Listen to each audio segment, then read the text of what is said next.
Prós e contras dos 1000 dias de Bolsonaro. Fala aí, galera do Ranking, beleza? Vem aí um dos vídeos mais polêmicos do ano, porque a gente sabe que esse assunto é bombástico e o que quer que se fale, sempre vai ter gente descendo a lenha, então vamos lá. Afinal, como foram esses 1000 dias de Bolsonaro? Quais são os prós e contras? A gente sabe que no ambiente de hoje em dia polarizado, se você falar um pró, se você falar, puxa, mas isso aqui foi legal, acabou. Seu fascista, seu nazista, gado, passador de pano, mu. Quer dizer, é um desrespeito com uma parcela do eleitorado que está fazendo sua avaliação, que está fazendo suas análises, que tem acesso às suas fontes. E por outro lado, se você falar um contra, se você falar, puxa, mas o mito errou aqui, isso aqui não foi legal, já começa, né? Mexeu com o meu mito, mexeu com o meu mito. O cara começa a xingar, é um xingamento assim louco, se você não ajoelhar no milho e falar que Bolsonaro é a reencarnação de Deus na Terra. E aí você vira na hora um comunista, uma nova esquerda, um globalista, sei lá o quê. E por fim, se você falar, ó, isso aqui foi bom, isso aqui foi ruim, você fizer os prós e contras, você é um isentão, você não vale nada, você tá em cima do muro. Enfim, a internet a gente sabe que tá meio chata. Mas vamos lá assim mesmo. Bom, tem muitos assuntos, daria pra ficar horas aqui. Nós vamos pegar 3 temas muito importantes pro Brasil,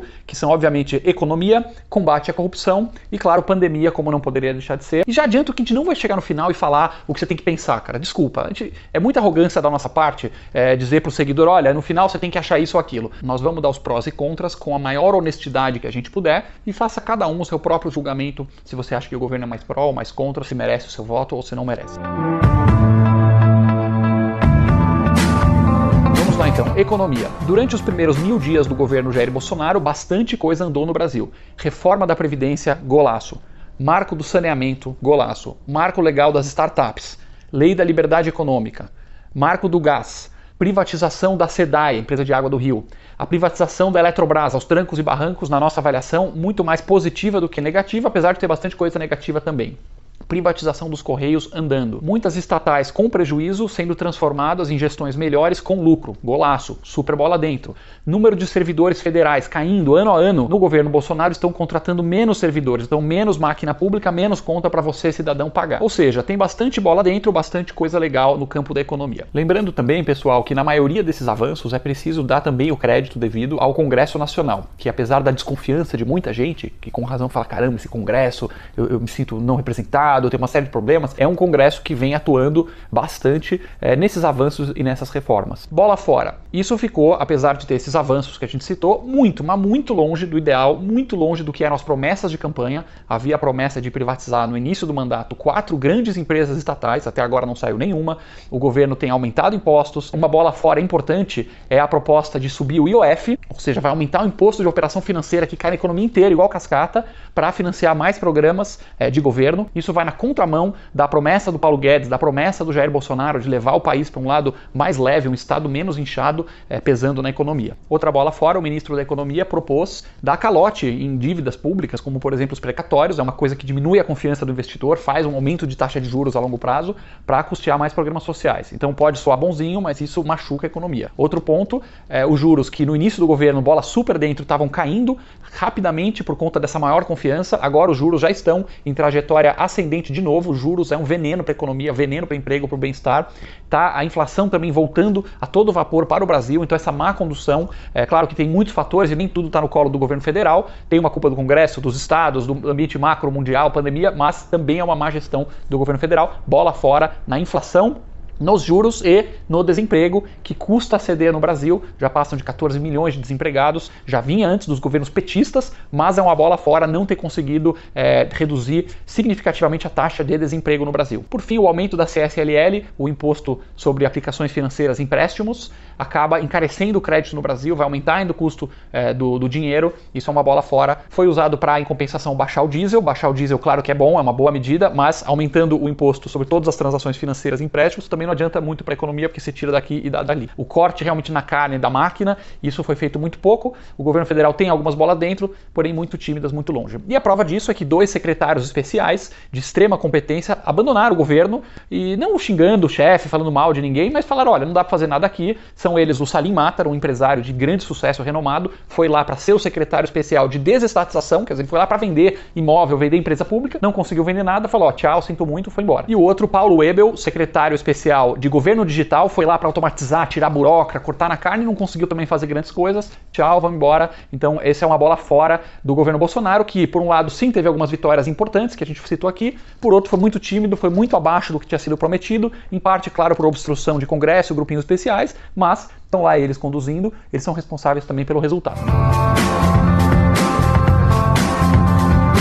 Segundo tema do dia, agenda anticorrupção. Falamos de economia, agora anticorrupção. Primeira bola dentro, o pacote anticrime do Sérgio Moro, com cerca de 25 medidas, foi aprovado. Teve algumas mudanças, muita coisa não conseguiu entrar, mas alguns avanços foram importantes. E além disso, tem uma bola dentro muito grande. A gente não teve até agora, até o momento que se saiba, nenhum grande escândalo de corrupção no governo Bolsonaro. Isso é uma coisa importante para dizer e é uma vitória muito grande, porque a gente sabe que na era petista que veio antes, era a dar com pau. Correio, Petrolão, Mensalão, quer dizer, era uma festa de gangues e escândalos de alta magnitude nos governos petistas, com um grande aparelhamento do Estado, né, botar companheirada em tudo quanto é cargo, tudo que é cargo estratégico tem lá um companheiro para poder fazer os esquemas, grandes roubalheiras no Brasil. Isso não apareceu até agora, pode aparecer, então podemos morder a língua aqui, mas nós estamos trabalhando com a realidade que a gente tem até hoje. E nos bastidores, escuta-se muito do pessoal de baixo, que o chefe Bolsonaro é o que se escuta de quem trabalha diretamente com ele, que ele tem um monte de defeitos, reclamam de um monte de coisa, mas fala uma coisa: corrupção ele não quer. E ele fala o tempo inteiro: não é para ter corrupção aqui nesse governo, não quero saber de corrupção tal. Então a corrupção em larga escala, por enquanto não apareceu. Isso é uma bola dentro gigantesca num país que está tão acostumado com essas falcatruas. Bola fora do combate à corrupção.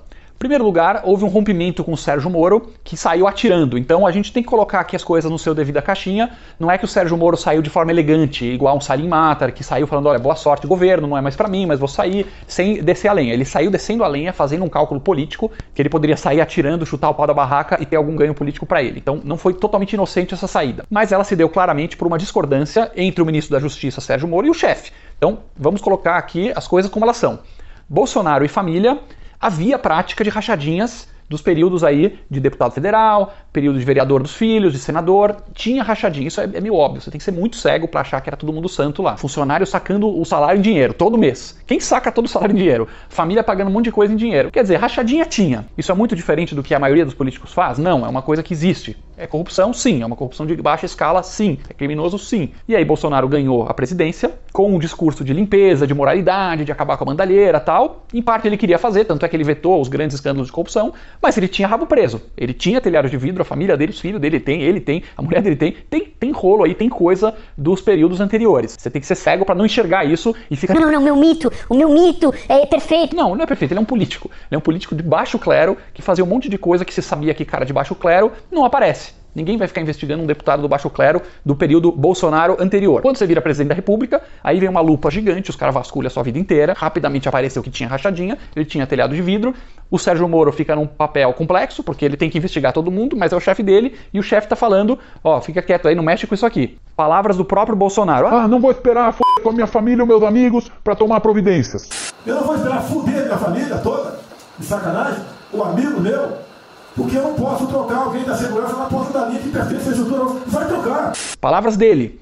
Então aí teve um choque, o Sérgio Moro saiu, mostrando que o Bolsonaro na verdade está complicado, porque ele tem telhado de vidro, ele não consegue ficar abrindo os esqueletos que ele tem no próprio armário, e isso ia atrapalhar o governo dele. Claro que isso não impacta diretamente, porque enquanto você é presidente da República, você tem imunidade, ele não pode ser investigado por crimes que possam ter sido cometidos antes. Mas fica muito feio para o presidente que foi eleito com discurso de moralidade, e lá ia aparecer que ele mesmo praticava pequenos atos de corrupção, e os filhos dele que não têm imunidade, que podem ser processados. Então ele teve que fazer uma escolha de lealdade entre a própria família ou o gogó do que ele dizia no discurso. Ele escolheu a própria família, isso é claro. Não é nada que o PT não faria vezes 1000, mas tá lá o discurso que ele fez, tá incoerente. E aí a impressão que dá, a pessoa acompanhando os atos do presidente, as conversas de bastidor de quem tá enfronhado lá, é que ele entrou com uma certa vibe: puxa, não vou abrir os cargos pro centão, não vou fazer negociata, vou ter um critério técnico. E ao longo do tempo, por conta do telhado de vidro dele, do enfraquecimento político, de uma certa histeria também de ataques da oposição, usando a mídia, xingando tudo e pegando tudo que ele fazia no pior ângulo possível e escancarando nas manchetes de jornal, esse monte de coisa desgastou o governo a ponto dele abrir as pernas pro centrão, ceder mais e mais. Isso inclui a agenda anticorrupção. Por isso que é uma bola fora também que nós vamos citar.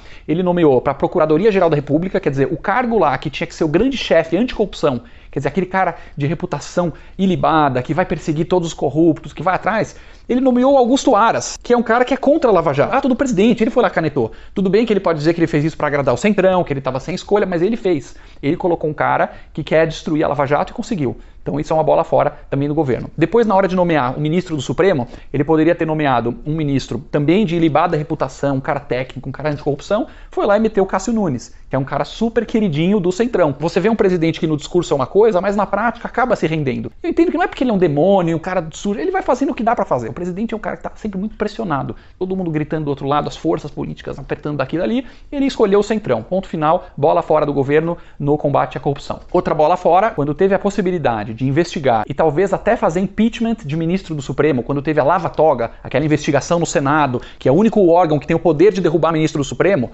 Bolsonaro e sua família, inclusive o Flávio Bolsonaro, filho do presidente, o senador, votou contra. Então olha só, na hora de investigar o ministro do Supremo que está fazendo coisa errada, eles mesmos votaram contra.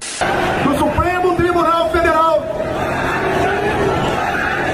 perdeu as condições mínimas de continuar dentro daquele tribunal.